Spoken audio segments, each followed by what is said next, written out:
करें शुरू। पहले तो आपका बहुत धन्यवाद कि आज आप एक बहुत ही कम समय में आपको सूचना दी गई और आप यहाँ पधारे, आपका बहुत बहुत धन्यवाद। आज आपको कष्ट इसलिए दिया गया है कि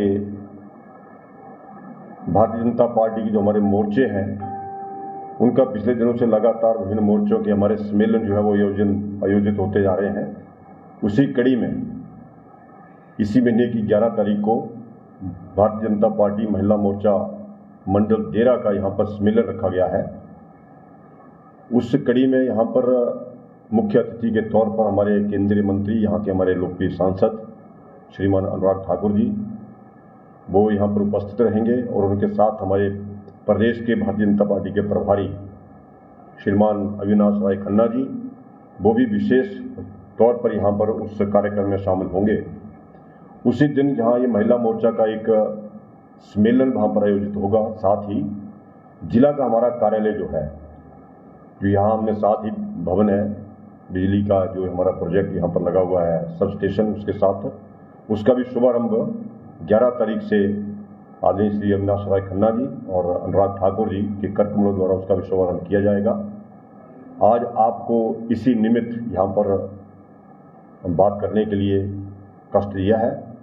हमें आशा है कि लगभग हम 1000 से 1500 के बीच में महिलाओं का यहाँ पर एक अच्छा सम्मेलन आयोजित करने जा रहे हैं। सभी को यहाँ पर कहा गया है कि अपनी पूरा सहयोग यहाँ पर दिया जाए और क्योंकि चुनाव अब आने वाले समय में बिल्कुल नज़दीक हिमाचल प्रदेश विधानसभा के संभावित हैं। अब कभी भी 2, 4, 5 दिन के बाद उसकी घोषणा हो सकती है। उसी कड़ी में हम उन चुनाव की घोषणा होने से पहले विभिन्न मोर्चों के सारे सम्मेलन यहाँ पर पूर्ण कर ली जाए डेरा मंडल के द्वारा। उसी कड़ी में आज का ये आपको प्रेस के माध्यम से बात करने का एक हमने समय लिया आपने कोई पूछना होगा तो आपका स्वागत है।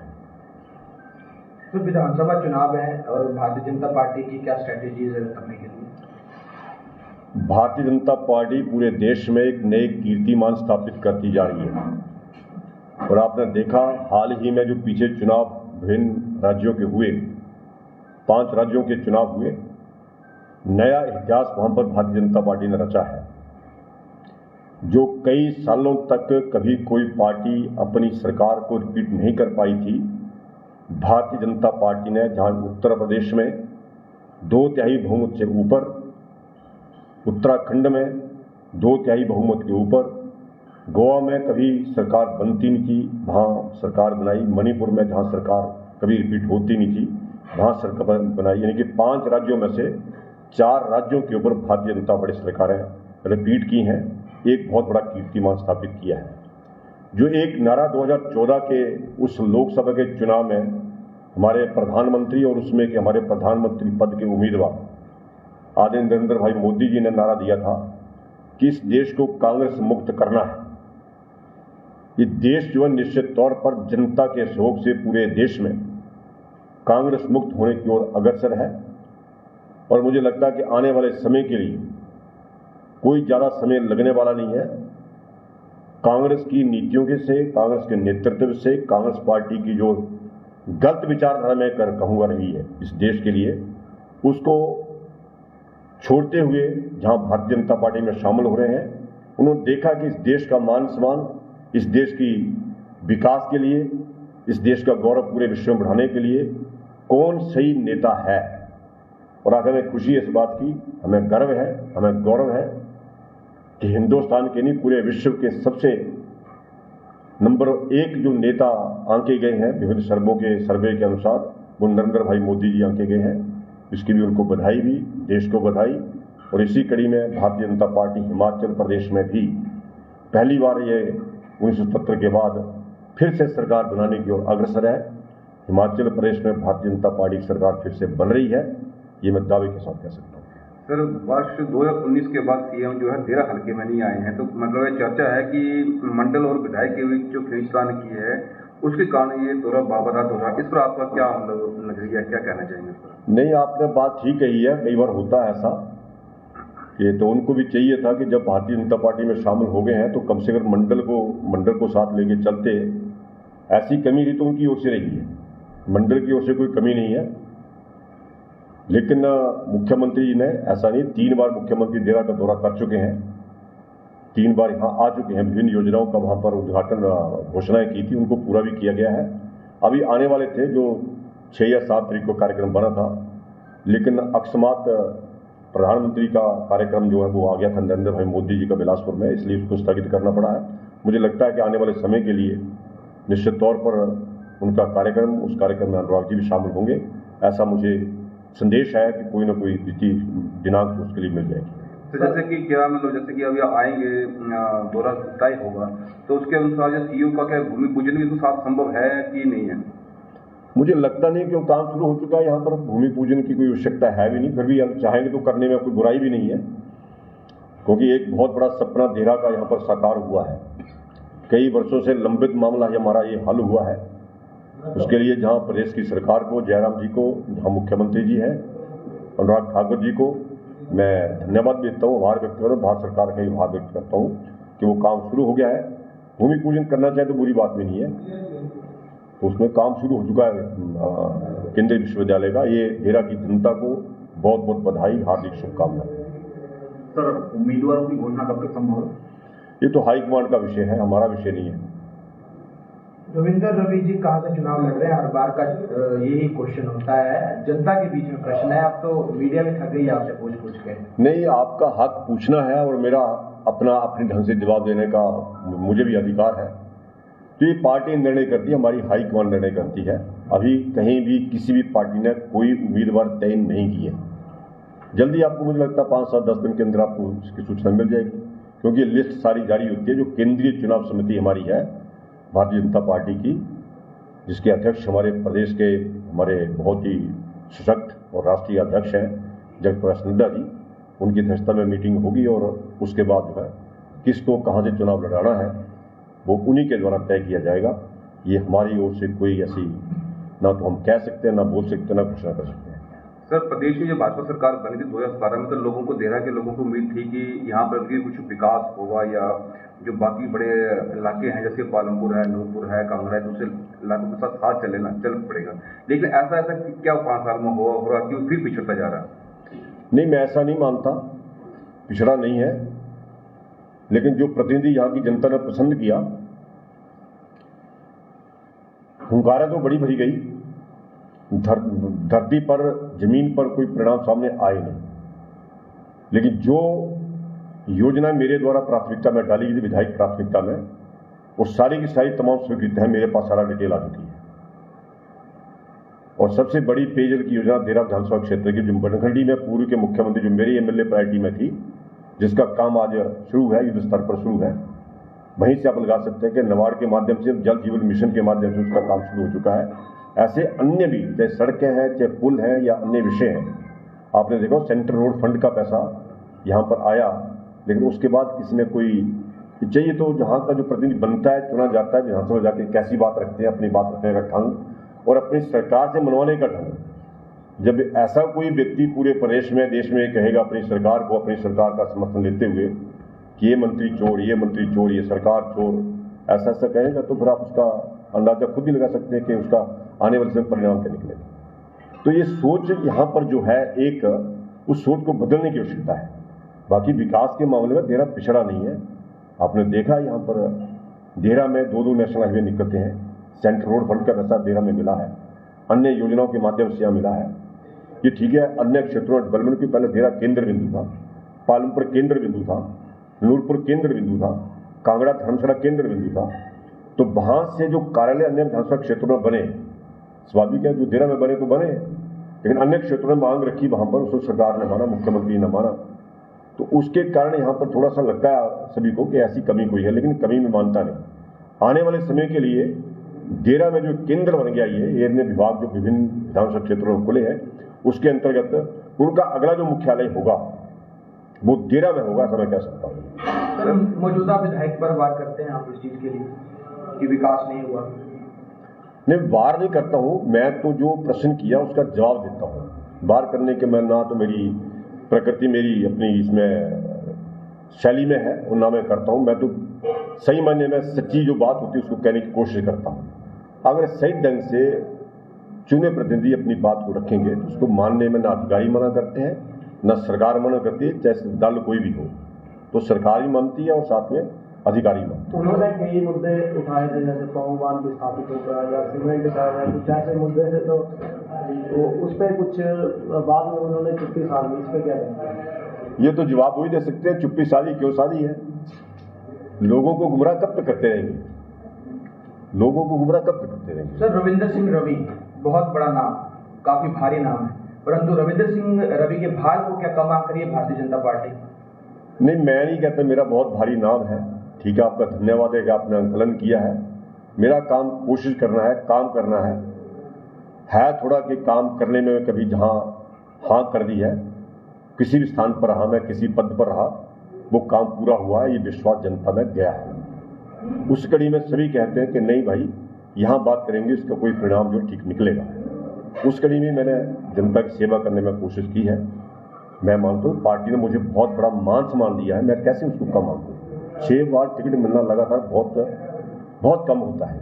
5 बार विधायक बनना बहुत ही पार्टी के कारण होता है, जनता के आशीर्वाद से। कार्यकर्ताओं का थोड़ी सी असमंजस की स्थिति बनी हुई है, क्योंकि काफी सारे न्यूज चैनल्स में भी लगता है और कहीं ना कहीं लोगों के बीच में भी मैसेज जा रहा है कि रविंदर सिंह रवि कांग्रेस के कॉन्टेक्ट में और सुलह से उनकी टिकट लगभग फाइनल कर दी गई है और वो सुलह से कांग्रेस के उम्मीदवार होंगे। ऐसा मुझे कुछ कहना नहीं इसके ऊपर। मैं भारतीय जनता पार्टी का समर्पित कार्यकर्ता हूं, था और हमेशा रहूंगा। जो पार्टी ने मुझे मान सम्मान दिया है, जो आज रात जिसमें आपने बात रखी इससे पहले प्रश्न में, जो मेरा कद आज आप देखते हैं, वो भारतीय जनता पार्टी के कारण बना है। तो ऐसा मैं सोच भी नहीं सकता। चुनाव लड़ना नहीं लड़ना बात की बात है, लेकिन पार्टी के अगेंस्ट है या किसी और दल के बारे में सोचना भी ये मेरे इसमें नहीं है। बात कहीं होती है, उसकी बात एक अलग है, फैसला क्या होना बात अलग है। सर, 13 हलकों में पिछड़े के जैसे बात हो रही थी कि पिछड़ा रह गया, इसमें से सबसे बड़ी बात ये आती है जैसे कि अब देहरा में एक कॉलेज खोलना था, वो नहीं खुल गया, लेकिन उसकी बिल्डिंग नहीं बन पाई है। पीडब्ल्यूडी का ऑफिस बनना था, नहीं बिल्डिंग वो नहीं बन पाई है। डॉक्टर का रेसिडेंस बनना था, वो नहीं बन पाया, जबकि अटल विश्वविद्यालय मतलब कई ऐसे प्रोजेक्ट हैं जो बन नहीं पा रहे, जबकि उनके पास बजट है, बजट कहीं होगा। तो ऐसा क्या क्या कारण मानते हैं? मैं वही बात कर रहा हूं कि क्योंकि बजट आने के बावजूद ये काम ना हो, तो मूल रूप से उसके लिए जिम्मेवार कौन है? जिसको लोगों ने प्रतिनिधि बनाया यहां का, चाहिए तो उनको कि सारी समस्याओं का निपटारा करे। आपको देखा आपने कि केंद्रीय विश्वविद्यालय को निपटारा करने जमीन कितने समय लग गया, लेकिन मैं लगातार संपर्क में रहा। जब मैं यहाँ का विधायक नहीं विधायक नहीं था, तो मैं लगातार इस प्रयास में रहा, चाहे अनुराग जी के माध्यम से, भारत सरकार के माध्यम से, जैसे भी करना था वो हमने किया है। कि उससे वहां के प्रतिनिधि की जिम्मेवारी बनती कि इन चीजों के इनमें कोई समस्याएं आती हैं, उनका निपटारा किया जाए, ताकि उनका एक काम करने का। अब डराएंगे हम सभी को जाके, अधिकारियों कर्मचारियों को डराएंगे, उनकी कुर्सी पर जाकर बैठ जाएंगे, तो हट पीछे तो मैं बैठूंगा यहाँ पे, तो उसका मैसेज दिया जाता, संदेश दिया जाता है, आप सोच सकते हैं। सर, एक बहुत बड़ा सीयू के बाद जो प्रोजेक्ट था, एक सीयू प्रोजेक्ट था, चलो उसका तो शुभारंभ हो गया। एक और प्रोजेक्ट था यहाँ पर कोबरा ट्रेनिंग सेंटर का, जो खुलना था। अभी उसके बारे में कोई कंफर्म नहीं हो पा रहा कि वो किस स्टेज पर पहुंचा है। नहीं, स्टेज जहां था वही है। कोरोना के कारण, कोरोना काल के कारण जो एक डाइवर्सन सारे फंड्स की हुई है, उसके कारण ऐसे सभी पूरे देश में उनको पेंडिंग में डाल दिया। जहां जहां भी ऐसे काम थे वो सारे के सारे थोड़े रोक दिए गए हैं। अब देखा 2.5 साल लगातार कोविड के कारण ऐसे संस्थान जो उनको बहुत भारी पैसा लगता है, तो उनको सेकेंडरी करते हुए प्राथमिकता क्या रही सरकार की, उसको पहले उन्होंने देखा, उस ढंग से काम करने की कोशिश की है। लेकिन वो किसी की मांग नहीं थी, वो एक अधिकारी हमारे यहाँ से है। मेरे संपर्क करने के बाद सारे के सारे मैं अनुराग के ध्यान में लेकर आया, और राजनाथ सिंह जी उस समय जो है गृह मंत्री थे। ये सारे के सारा विषय 3-4 आदमियों के बीच में घुमा है, और वही उनकी देन है। ये ना यहाँ के किसी व्यक्ति की मांग थी, ना सेंट्रल यूनिवर्सिटी की मांग थी, ना उसकी मांग थी, लेकिन इस समय के अनुसार जो करना था हमने करने की कोशिश की है। लेकिन मुझे विश्वास है कि जो फाइल बनी हुई है उसकी आने वाले समय के लिए जब भी सारे हालात इसके बेहतर होंगे, तो निश्चित तौर पर ये जगह पूरे उत्तरी भारत में सबसे अच्छी पाई गई है उस कोबरा सेंटर के, यहाँ पर मेरा सीआरपीएफ के कोबरा सेंटर के ट्रेनिंग सेंटर के लिए, तो यहीं पर शुरू होगा, ऐसा मुझे विश्वास है। सर, मौजूदा मुख्यमंत्री जयराम ठाकुर ने क्या रविंदर सिंह रवि को उचित मान सम्मान नहीं दिया? नहीं, ऐसा मैं नहीं मानता। मेरे मित्र हैं वो, 20 साल से इकट्ठे हम विधायक रहे हैं, एक बेंच पर बैठते रहे हैं। तो होता क्या, कम्युनिकेशन गैप हो सकता हमारा, मिलना जुलना थोड़ा कम हो सकता है, लेकिन वो इज्जत मान में कोई कमी ना उन्होंने रखी ना हमने रखी। सर ओहदा उनका ऊंचा हो गया। हाँ, तो होना भी चाहिए, तो है, लोकतंत्र है, इसमें चलता है ऐसा। आपको नहीं लगता कि धूमल गुट के आप हैं और उन्होंने अपना नहीं, पार्टी के अंदर आके कोई गुटबाजी नहीं, जब बन गया। जयराम ठाकुर ने जो है होशियार सिंह को पूरा समर्थन किया है, विधायक होशियार सिंह को, सबको पता है, सब जग जाहिर है। ऐसा ही होता है, जब मैं विधायक विपक्ष में रहा, मुख्यमंत्री वीरभद्र सिंह रहे, तो मैं उनसे ऐसे काम करवा के लाया जिसकी कभी किसी ने कल्पना नहीं की थी। तो एक विधायक होने के नाते विधायक की जिम्मेवारी बनती है कैसे हमें काम लेना है। तो मैं नुमाइंदा नहीं होने के कारण मैं उस काम में विघ्न डालू जाके, वो अच्छा लगता नहीं, इसलिए मैंने ज्यादा विघ्न डाला ही नहीं। वो तो जो हमारे मौके के विधायक वो तो हर वक्त कहते हैं कि कुछ लोग हैं जो कार्य रोकने की बाधा डाल रहे हैं। कौन है वो लोग? तो वही बताएं कौन है कौन नहीं। वो तो सेठी जी ने प्रश्न किया, उसके माध्यम सारा विषय आ गया सामने, कहाँ वो उनको पोंग बांध विस्थापितों को देना था, उन्होंने क्या करना था, उसके बारे में करना था, वो सारे विषय आ गए आपके सामने। सर जब 11 तारीख को ये सम्मेलन हो रहा है, क्या विधायक भी इसका हिस्सा रहेंगे? ये संगठन का विशेष संगठन जवाब देगा इसके ऊपर, क्योंकि ये कोई एक पार्टी की ओर से जो हमारा यहाँ का सिस्टम है सारा, उसके अंतर्गत उनको वहां पर एक आ जाता है किसको बुलाना किसको नहीं बुलाना। अभी कोई मालूम नहीं किसको बुलाना है किसको नहीं बुलाना। एक केवल मत इतना है कि वहां पर अनुराग ठाकुर जी आ रहे हैं और साथ में अविनाश राय खन्ना जी आ रहे हैं। बाकी अभी तक मुझे नहीं सूचना कि आपको आना कि नहीं आना, सीधी सी बात है। ये अभी आज का कार्यक्रम जो है हमारे आदरणीय नड्डा जी वीरपुर में आ रहे हैं, वहां बैठक है, सारे के सारे हमारे जो आ रहे हैं प्रधान बीडीसी मेंबर्स, उनके साथ उनका एक पंच परमेश्वर के माध्यम से बातचीत करने का कार्यक्रम है। उसके उपरांत आज के बाद हम चर्चा शुरू करेंगे, फिर आपको जवाब कल मिल पाएगा। नागपुर जिला देरा में पहला महिला सम्मेलन हो रहा है इस साल में, ऐसा तो नहीं मान के चला जाए कि इस बार महिला को उतारने की तैयारी कर रही भारतीय जनता पार्टी? मुझे नहीं मालूम, ये मेरा विषय नहीं है। सर आपको वरिष्ठ नेता है, आपका क्या आंकलन है? नहीं, मेरा विषय है ही नहीं ना, ये टिकटें देना नहीं देना, किसको देनी किसको नहीं देनी, मेरा विषय नहीं है। एक मेरा सवाल, आप गलत जगह गलत प्रश्न करें। मेरा बिल्कुल सही सवाल है सर। मेरा एक प्रश्न और है, आपके ज्वालामुखी के दौरे कैसे चल रहे हैं? मेरे दौरे यहाँ के नहीं, मेरे दौरे देरा के भी, ज्वालामुखी के भी, पालमपुर के भी, सुला के भी, मैं पहले भी कह चुका हूँ आपको। आपके सभी के सहयोग से, सभी की मुझे जो एक सहानुभूति मिलती है, उसके कारण हर विधानसभा क्षेत्र में मेरे मित्र अच्छे परिवार हैं, मैं वहाँ आता जाता हूँ लगातार। चाहे वो सांस्कृतिक हमारे सामाजिक कार्यक्रम हो, चाहे पारिवारिक कार्यक्रम हो, मेरा लगातार आना जाना रहता है। जो मुझे एक प्यार से बुलाता है वो उस घर में मैं उस वहां पर पहुंचता जरूर हूँ। ये मेरा एक नियम है इस राजनीति में आने के बाद। सर जैसे विपक्ष का आरोप लगाता रहता है कि जो मुख्यमंत्री जयराम ठाकुर जी वो बाई चांस मुख्यमंत्री बने हैं, क्योंकि यदि धूमल जी नहीं हारते, आप नहीं हारते, सतपाल सत्ती जी नहीं हारते, तो आप में से हो सकता था। क्या ये कैसा देते इसमें? ये कहना एक जो कहते हैं, कहने वाले कहते हैं, पार्टी को निर्णय करना होता है, मान सम्मान किसको देना किसको नहीं देना, ये पार्टी ने निर्णय किया। हम पार्टी के निर्णय को हम सर्वोपरि मानते हैं और हमें उसके ऊपर चलना पड़ता है, चलना भी चाहिए। सर रवि का पर्यायवाची है सूर्य का प्रकाश या सूर्य की तप अभी भी क्या उस प्रकार की है? हमेशा रहेगी। पार्टी तो नहीं मुझे नहीं लग रहा पार्टी की आपको थोड़ा सा दरकिनार कर रही है। मैं नहीं मान सकता सर, मैं तो पहले कह चुका 6 बार टिकट मिलना छोटी बात नहीं। ठीक है, धन्यवाद आपका बहुत बहुत। करें शुरू? पहले तो आपका बहुत धन्यवाद कि आज आप एक बहुत ही कम समय में आपको सूचना दी गई और आप यहाँ पधारे, आपका बहुत बहुत धन्यवाद। आज आपको कष्ट इसलिए दिया गया है कि भारतीय जनता पार्टी की जो हमारे मोर्चे हैं उनका पिछले दिनों से लगातार विभिन्न मोर्चों के हमारे सम्मेलन जो है वो आयोजित होते जा रहे हैं। उसी कड़ी में इसी महीने की 11 तारीख को भारतीय जनता पार्टी महिला मोर्चा मंडल देरा का यहाँ पर सम्मेलन रखा गया है। उस कड़ी में यहाँ पर मुख्य अतिथि के तौर पर हमारे केंद्रीय मंत्री, यहाँ के हमारे लोकप्रिय सांसद श्रीमान अनुराग ठाकुर जी वो यहाँ पर उपस्थित रहेंगे और उनके साथ हमारे प्रदेश के भारतीय जनता पार्टी के प्रभारी श्रीमान अविनाश राय खन्ना जी वो भी विशेष तौर पर यहाँ पर उस कार्यक्रम में शामिल होंगे। उसी दिन जहाँ ये महिला मोर्चा का एक सम्मेलन वहाँ पर आयोजित होगा, साथ ही जिला का हमारा कार्यालय जो है, जो यहाँ हमने साथ ही भवन है बिजली का जो हमारा प्रोजेक्ट यहाँ पर लगा हुआ है सब स्टेशन, उसके साथ उसका भी शुभारंभ 11 तारीख से आदरणीय श्री अविनाश राय खन्ना जी और अनुराग ठाकुर जी के कर कमलों द्वारा उसका भी शुभारंभ किया जाएगा। आज आपको इसी निमित्त यहाँ पर बात करने के लिए कष्ट दिया है।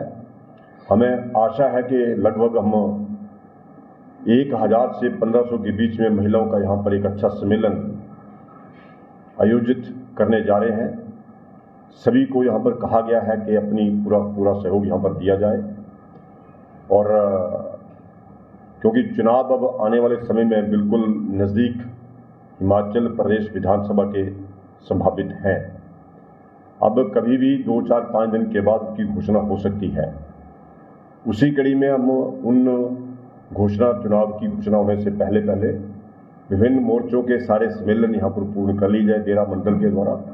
उसी कड़ी में आज का ये आपको प्रेस के माध्यम से बात करने का एक हमने समय लिया आपने कोई पूछना होगा तो आपका स्वागत है। तो विधानसभा चुनाव है और भारतीय जनता पार्टी की क्या स्ट्रेटेजी है करने के लिए? भारतीय जनता पार्टी पूरे देश में एक नए कीर्तिमान स्थापित करती जा रही है और आपने देखा हाल ही में जो पीछे चुनाव विभिन्न राज्यों के हुए, 5 राज्यों के चुनाव हुए, नया इतिहास वहां पर भारतीय जनता पार्टी ने रचा है। जो कई सालों तक कभी कोई पार्टी अपनी सरकार को रिपीट नहीं कर पाई थी, भारतीय जनता पार्टी ने जहां उत्तर प्रदेश में 2/3 बहुमत से ऊपर, उत्तराखंड में 2/3 बहुमत के ऊपर, गोवा में कभी सरकार बनती नहीं थी वहां सरकार बनाई, मणिपुर में जहां सरकार कभी रिपीट होती नहीं थी वहां सरकार बनाई। यानी कि 5 राज्यों में से 4 राज्यों के ऊपर भारतीय जनता पार्टी सरकारें रिपीट की हैं। एक बहुत बड़ा कीर्तिमान स्थापित किया है। जो एक नारा 2014 के उस लोकसभा के चुनाव में हमारे प्रधानमंत्री और उसमें के हमारे प्रधानमंत्री पद के उम्मीदवार आदरणीय नरेंद्र भाई मोदी जी ने नारा दिया था कि इस देश को कांग्रेस मुक्त करना है। ये देश जो है निश्चित तौर पर जनता के सहयोग से पूरे देश में कांग्रेस मुक्त होने की ओर अग्रसर है और मुझे लगता है कि आने वाले समय के लिए कोई ज्यादा समय लगने वाला नहीं है। कांग्रेस की नीतियों के से, कांग्रेस के नेतृत्व से, कांग्रेस पार्टी की जो गलत विचारधारा में कहूंगा रही है इस देश के लिए, उसको छोड़ते हुए जहां भारतीय जनता पार्टी में शामिल हो रहे हैं, उन्होंने देखा कि इस देश का मान सम्मान, इस देश की विकास के लिए, इस देश का गौरव पूरे विश्व में बढ़ाने के लिए कौन सही नेता है। और आज हमें खुशी है इस बात की, हमें गर्व है, हमें गौरव है कि हिंदुस्तान के नहीं पूरे विश्व के सबसे नंबर 1 जो नेता आंके गए हैं विभिन्न सर्वे के अनुसार, वो नरेंद्र भाई मोदी जी आंके गए हैं। इसकी भी उनको बधाई, भी देश को बधाई। और इसी कड़ी में भारतीय जनता पार्टी हिमाचल प्रदेश में भी पहली बार ये 1970 के बाद फिर से सरकार बनाने की ओर अग्रसर है। हिमाचल प्रदेश में भारतीय जनता पार्टी की सरकार फिर से बन रही है, ये मैं दावे के साथ कह सकता हूँ। सर, वर्ष 2019 के बाद सीएम जो है देरा हल्के में नहीं आए हैं, तो मतलब ये चर्चा है कि मंडल और विधायक के बीच जो खींचतान की है उसके कारण ये दौरा बाबर दौरा, इस पर आपका क्या मतलब नजरिया, क्या कहना चाहेंगे इस पर? नहीं, आपने बात ठीक कही है। कई बार होता है ऐसा कि तो उनको भी चाहिए था कि जब भारतीय जनता पार्टी में शामिल हो गए हैं तो कम से कम मंडल को साथ लेके चलते। ऐसी कमी थी तो उनकी ओर से रही है, मंडल की ओर से कोई कमी नहीं है।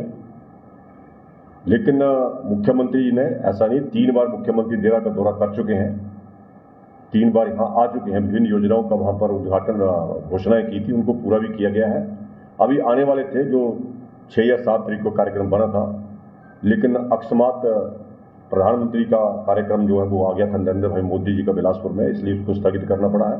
मुझे लगता है कि आने वाले समय के लिए निश्चित तौर पर उनका कार्यक्रम, उस कार्यक्रम में अनुराग जी भी शामिल होंगे, ऐसा मुझे संदेश है कि कोई ना कोई दिनांक उसके लिए मिल जाएगी। तो जैसे कि क्या मतलब जैसे कि अभी आएंगे, दौरा तय होगा, तो उसके अनुसार जो सीओ का क्या भूमि पूजन भी तो साथ संभव है कि नहीं है? मुझे लगता नहीं, क्यों काम शुरू हो चुका है यहाँ पर, भूमि पूजन की कोई आवश्यकता है भी नहीं। फिर भी हम चाहेंगे तो करने में कोई बुराई भी नहीं है, क्योंकि एक बहुत बड़ा सपना देरा का यहाँ पर साकार हुआ है। कई वर्षों से लंबित मामला हमारा ये हल हुआ है। उसके लिए जहाँ प्रदेश की सरकार को, जयराम जी को, जहाँ मुख्यमंत्री जी हैं, अनुराग ठाकुर जी को मैं धन्यवाद देता हूँ, आभार व्यक्त करता हूँ, भारत सरकार का आभार व्यक्त करता हूँ कि वो काम शुरू हो गया है। भूमि पूजन करना चाहे तो बुरी बात भी नहीं है। तो उसमें काम शुरू हो चुका है केंद्रीय विश्वविद्यालय का। ये देहरा की जनता को बहुत बहुत बधाई, हार्दिक शुभकामनाएं। सर, उम्मीदवारों की घोषणा कब तक संभव है? ये तो हाईकमांड का विषय है, हमारा विषय नहीं है। रविंद्र रवि जी कहाँ से चुनाव लड़ रहे हैं, हर बार का यही क्वेश्चन होता है, जनता के बीच में प्रश्न है। अब तो मीडिया भी थक गई है आपसे पूछ के। नहीं, आपका हक पूछना है और मेरा अपने ढंग से जवाब देने का मुझे भी अधिकार है। तो ये पार्टी निर्णय करती है, हमारी हाईकमांड निर्णय करती है। अभी कहीं भी किसी भी पार्टी ने कोई उम्मीदवार तय नहीं की है। जल्दी आपको, मुझे लगता है 5-7-10 दिन के अंदर आपको इसकी सूचना मिल जाएगी, क्योंकि ये लिस्ट सारी जारी होती है। जो केंद्रीय चुनाव समिति हमारी है भारतीय जनता पार्टी की, जिसके अध्यक्ष हमारे प्रदेश के हमारे बहुत ही सशक्त और राष्ट्रीय अध्यक्ष हैं जगत प्रकाश नड्डा जी, उनकी अध्यक्षता में मीटिंग होगी और उसके बाद जो है किसको कहाँ से चुनाव लड़ाना है वो उन्हीं के द्वारा तय किया जाएगा। ये हमारी ओर से कोई ऐसी ना तो हम कह सकते हैं, ना बोल सकते हैं, ना घोषणा कर सकते हैं। सर, प्रदेश में जो भाजपा सरकार बनी थी 2017 में, तो लोगों को, देहरा के लोगों को उम्मीद थी कि यहाँ पर भी कुछ विकास होगा, या जो बाकी बड़े इलाके हैं जैसे पालमपुर है, नूरपुर है, कांगड़ा है, दूसरे इलाकों के साथ चल पड़ेगा। लेकिन ऐसा क्या 5 साल में हो रहा है कि फिर पिछड़ता जा रहा है? नहीं, मैं ऐसा नहीं मानता, पिछड़ा नहीं है।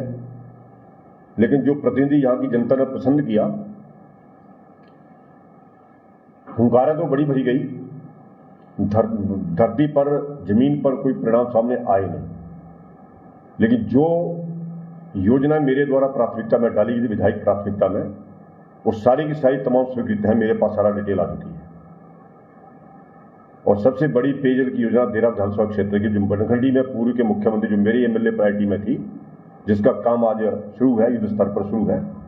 वहीं से आप लगा सकते हैं कि नबार्ड के माध्यम से, जल जीवन मिशन के माध्यम से उसका काम शुरू हो चुका है। ऐसे अन्य भी, चाहे सड़कें हैं, चाहे पुल हैं, या अन्य विषय हैं।